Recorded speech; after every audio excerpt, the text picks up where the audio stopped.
linebackers coach Ted Roof. We're going to go straight to questions. We'll start with Eli. Ted, when you look at your linebackers composition you've got this year, you've got the young guys we talked about last fall, and you've got Connor.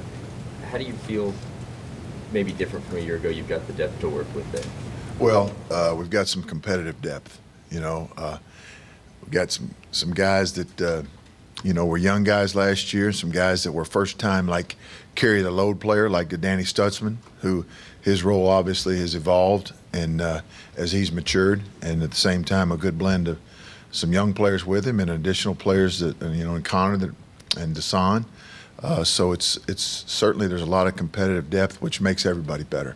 So to be able to rotate players so that way we're fresh in the fourth quarter.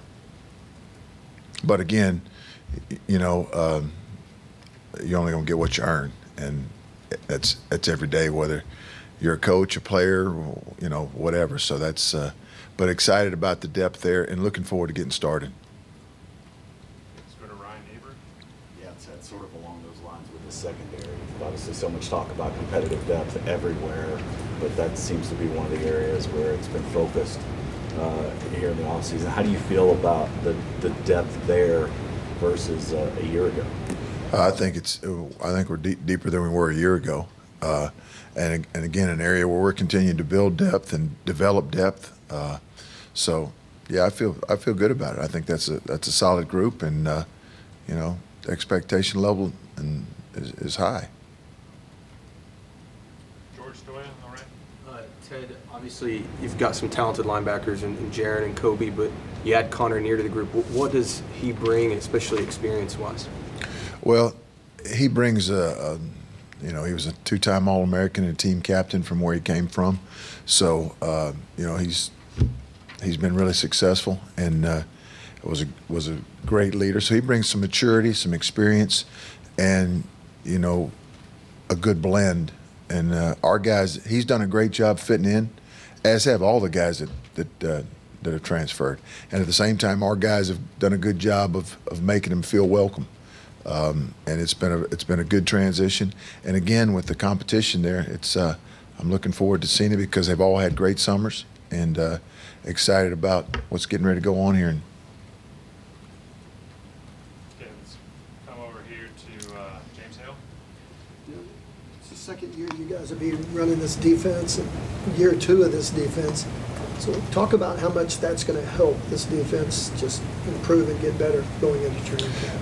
Well, the newness of something, year one, that it wasn't what we wanted, it wasn't what we hoped for, it wasn't what we worked for.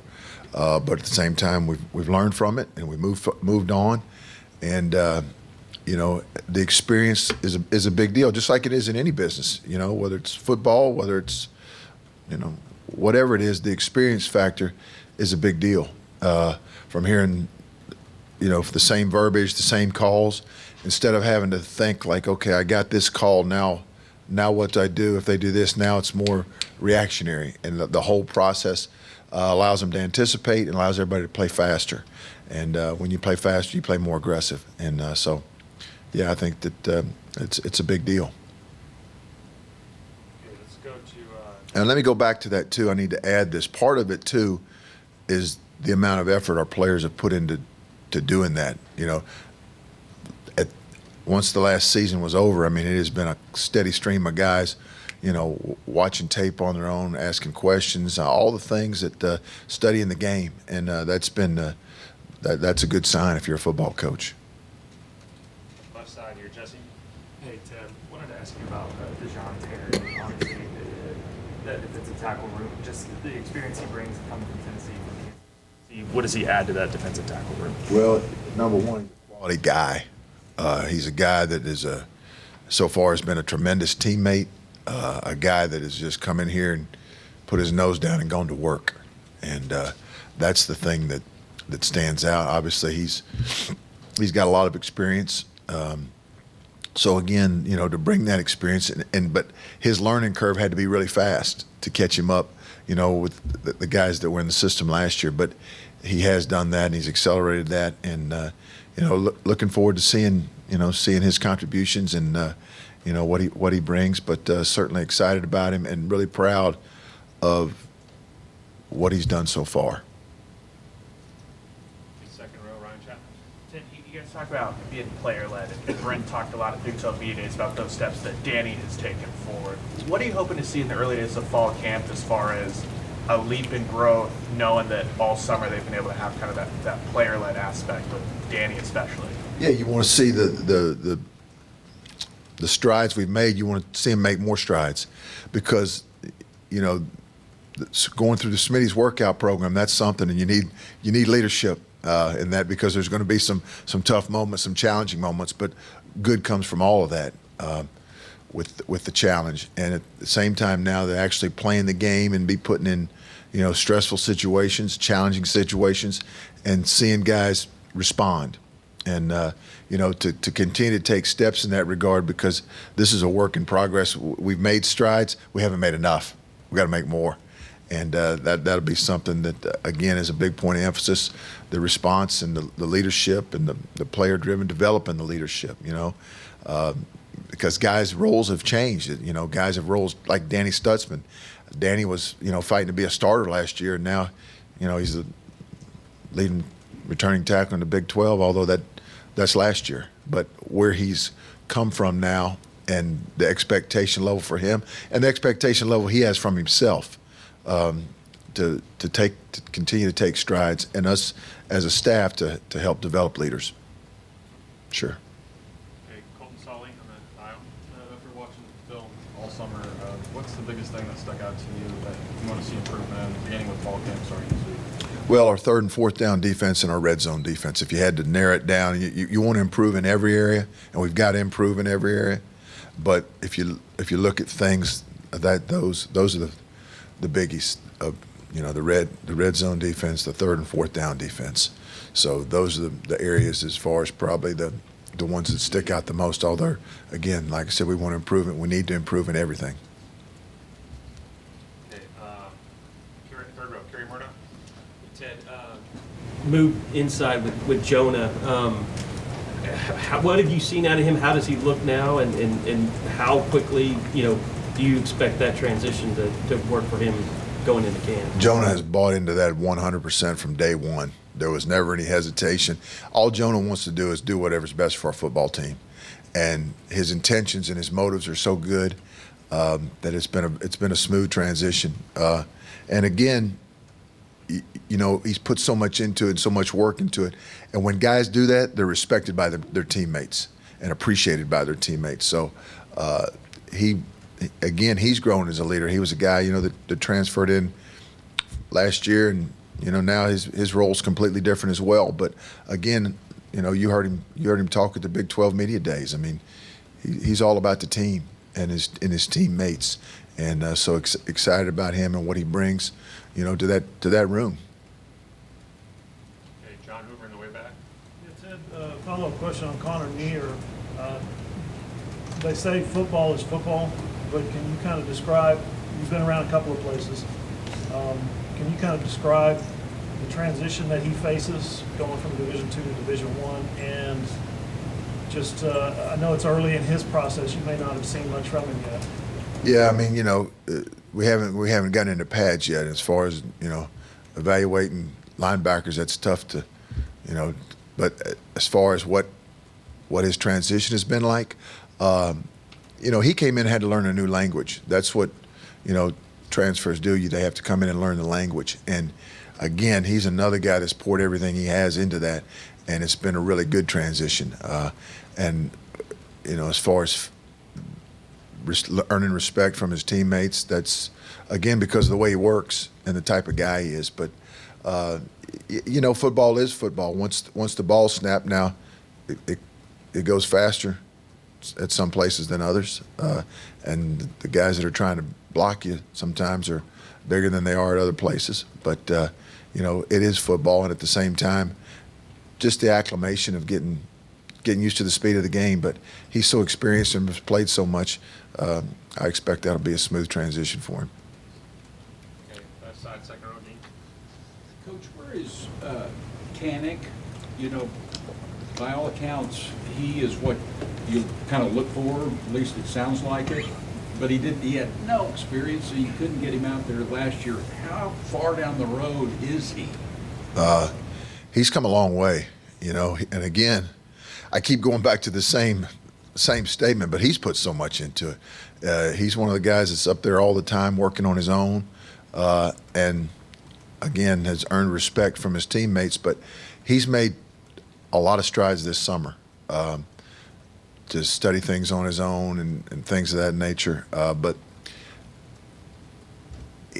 he's seeing things a lot better, and so much of playing defense is vision and reacting and looking at the right things over and over and over and over and over again, just building up good habits. And you know, he's always been a extremely willing, team-oriented first guy.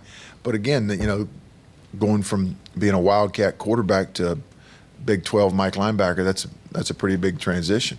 But he handled it well and didn't get discouraged, didn't wallow in what he wasn't able to do, or you know, whatever his role was last year, and is just focused on moving forward. And as a result of that, he's made a lot of improvements since spring practice. So again, going back to the theme of competitive depth and competition, once practice starts, the theme of competition is true at a lot of positions for us. And it's going to be brought out every day. You know, you're going to be challenged and every day, and you know that's what guys that come to Oklahoma want. They want competition. If guys were scared of competition, they wouldn't come to the University of Oklahoma. Neither would coaches. Second row middle. So Woody Washington is a guy who's played a lot of football. Have you seen him take some of the younger defensive backs under his wing and kind of mentor them this offseason? 100%. Another guy that has really grown as a leader. A guy that when he talks back there in the secondary, those young players are like sitting on the edge of their seat listening to him, because they know that he knows. And again, from doing it over and over again, and he's been another guy that has made leaps as a leader, and need him to continue to do that. Okay, right side, Barry. Look at that sport coat, man. Thanks. Yeah. Third and fourth down, you talked about improvement. What's the difference between second down defense and third down defense, other than as long as the yardage is the same? Why is that a thing? Okay. And how do you work on it? Okay. Well, it certainly is emphasized, and you work it, every day in practice on that, different situations as far as what your assignment is, what you expect to see in certain third down situations. But the difference in third and second down usually is if you win on third down, and now not as much as a few years ago with analytics, but usually you're coming off the field if you win on third down. Whereas in second down, you still got to play third down. But going back to third and fourth down success, the more success you have on earlier downs, the higher your percentage is to be better on third and fourth down. So it's a combination of a lot of things, but, getting off the field. And then also now, because in so many situations, fourth down is like third down was 2 or 3 years ago. Teams just go for it, and sometimes regardless of field position. So, our fourth down call menu has to be, and has to be more extensive than it's been in the past. Are you saying that this is as much of a coaching mission as it is a player mission? I mean, you guys got to be as ready for it as the players. It's a total mission by everybody involved. Yeah, and from a plan standpoint, from an execution standpoint, from a understanding standpoint, from an adjustment standpoint, all the above. Okay, second row, James Jack. Coach, what are some of the things you liked about your defense last year? What were the building blocks for you? Well, we did a good job of creating negative yardage plays. That was something that, at the end of the season, I think before the bowl games, we led the FBS in that. So that's a good thing, creating negative yardage plays. And whether it showed or not, the buy-in was there.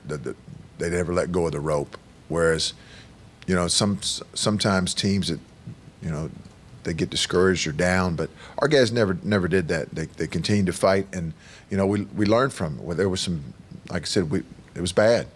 It wasn't our standard, but the growth, part of growing is failing, unfortunately sometimes. And but you can either wallow in that or you can learn from it and move forward. Our guys have learned from it and moved forward. And I think that an understanding maybe what it takes to be successful. And I think those are some valuable lessons that we learned. And again, excited and looking forward to seeing how those translate to this season. Third row, Tarek. Hey, Coach. You talked about competitive depth and how much being comfortable in the system will help your defense, but in some of those early season games, what are some of the characteristics you're going to be looking for in your defense to show that some of those things are clicking and you guys are moving the right way? Elimination of mental errors, the explosive plays, and also just when adversity comes, how do we respond from it? And so those are some things that, some general things that we're looking for. Third row, Cliff. Yes, sir. You mentioned getting off the field, and a critical part of getting off the field is run defense, which is a particular area of weakness last season. What do you see that gives you confidence that that particular area will be stronger this year? Well, I think that again, from an added year of being in Smitty's weight program, you see additional strength. You see another layer of understanding of the system, and then the depth. So I don't think it's any one thing. I think it's a culmination of a lot of things, and just doing things the right way over and over and over again, where they become habits. Because game day is a reflection of our habits. So we just got to continue to build great habits, and that's what each and every day is about. Okay, way back, John Hoover. Ted, in the opposite cornerback spot for Woody, what qualities you think you're going to be looking for this training camp out of, I don't know if it's Gentry or Kendall or one of the young guys or somebody I'm not mentioning? What qualities are you going to be looking for to find a starting cornerback? And is it going to be more of a blank slate, or are you going to lean heavily on spring? Well, I think that everybody's got a resume built up to this point, but at the same time, it's a new season, a new. All that the depth chart is just a starting point for guys. That's a work in progress. So there'll be a lot of opportunities provided to a lot of guys to earn that. But the consistency, as far as the performance, the consistency in the performance, the production, the same things that you look for in the other. But it's the guys that respond when they make a mistake. How do they respond? And all those things are really critical, especially when you play back there in the secondary and you make a mistake, because it usually doesn't end well. So guys that can have amnesia can learn from it and move on and move forward. But the response is a big deal. How many of those guys do you think there are? Time will tell. Right now, everybody. So we'll see. Okay. All right. Thank you, Coach. Yep. Coach Roop's going to stick around for about 10 more minutes.